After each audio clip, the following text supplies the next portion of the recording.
This is Brave Irene by William Steig. Here's the dummy. Here's Mrs. Bobbin.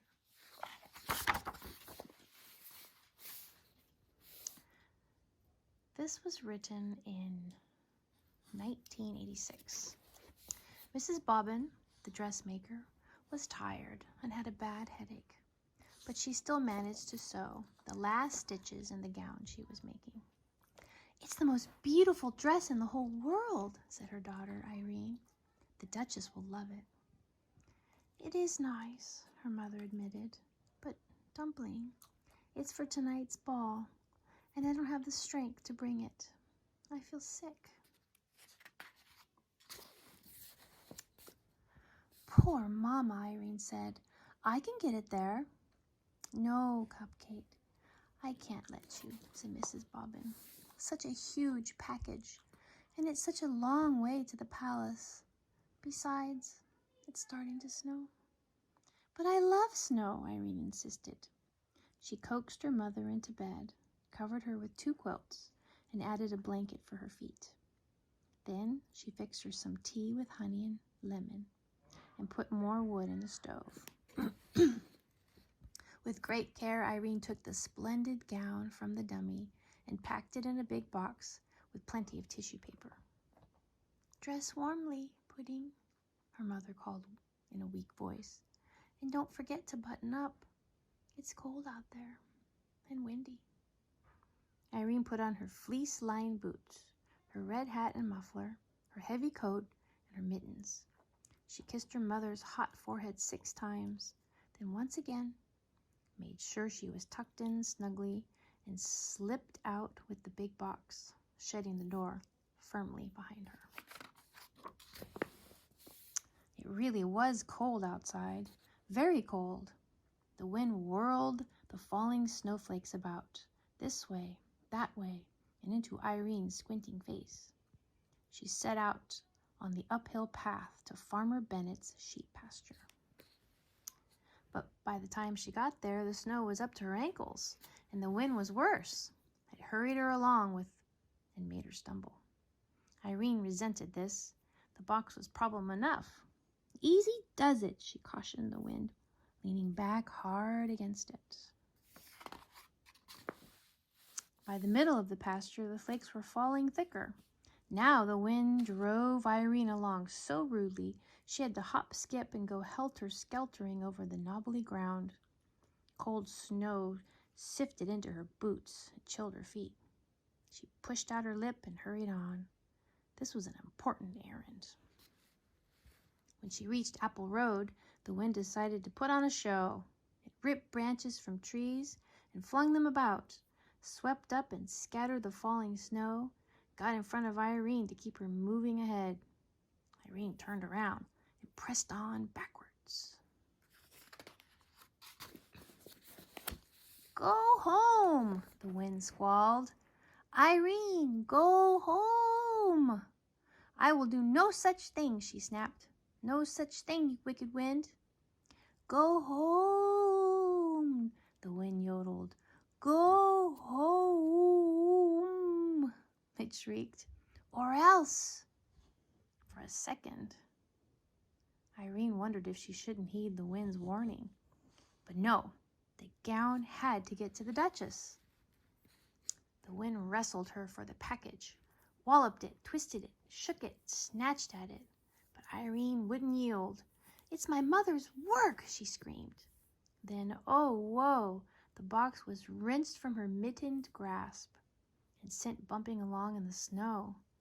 Irene went after it.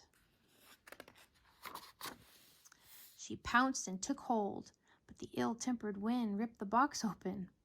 The ball gown flounced out and went waltzing through the powdered air with tissue paper attendants.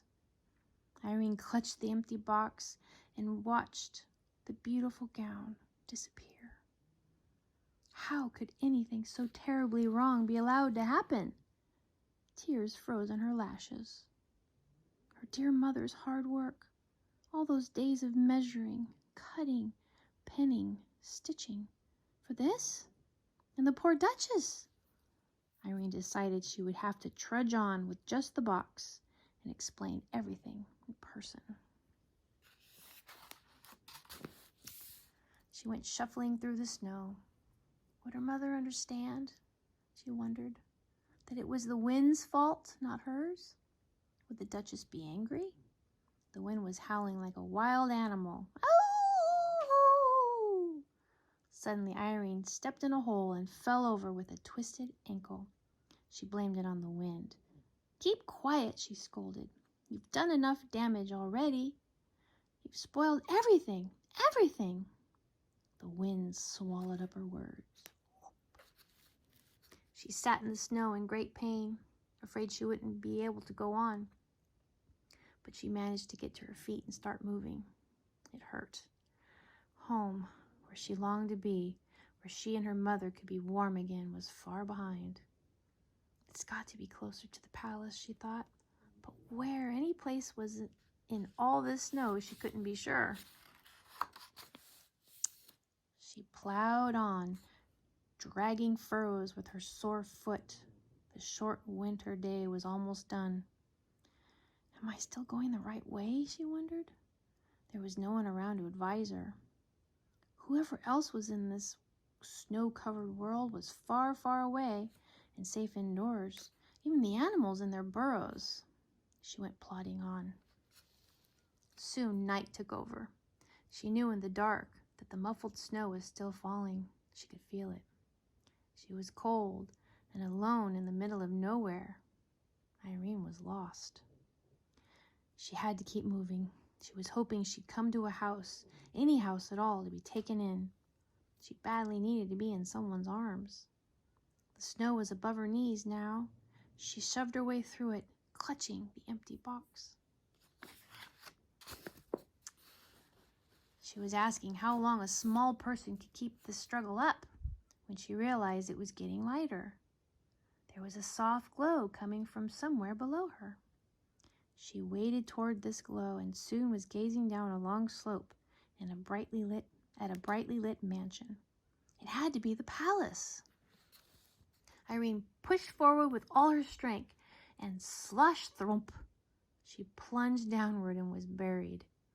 She had fallen off a little cliff. Only her hat and the box in her hands stuck out above the snow. Even if she could call for help, no one would hear her. Her body shook. Her teeth chattered. Why not freeze to death, she thought, and let all these troubles end? Why not? She was buried already. And never see her mother's face again? Her mother, her good mother, who smelled like fresh-baked bread? In an explosion of fury, she flung her body about to free herself and was finally able to climb up on her knees and look around. How to get down to that glittering palace? As soon as she raised the question, she had the answer. She laid the box down and climbed aboard, but it pressed into the snow and stuck. She tried again, and this time, instead of climbing on, she leapt. The box shot forward like a sled. The wind raced after Irene, but couldn't keep up. In a moment, she would be with people again, inside where it was warm. The sled slowed and jerked to a stop on paving stones. The time had come to break the bad news to the Duchess. With the empty box clasped to her chest, Irene strode nervously toward the palace.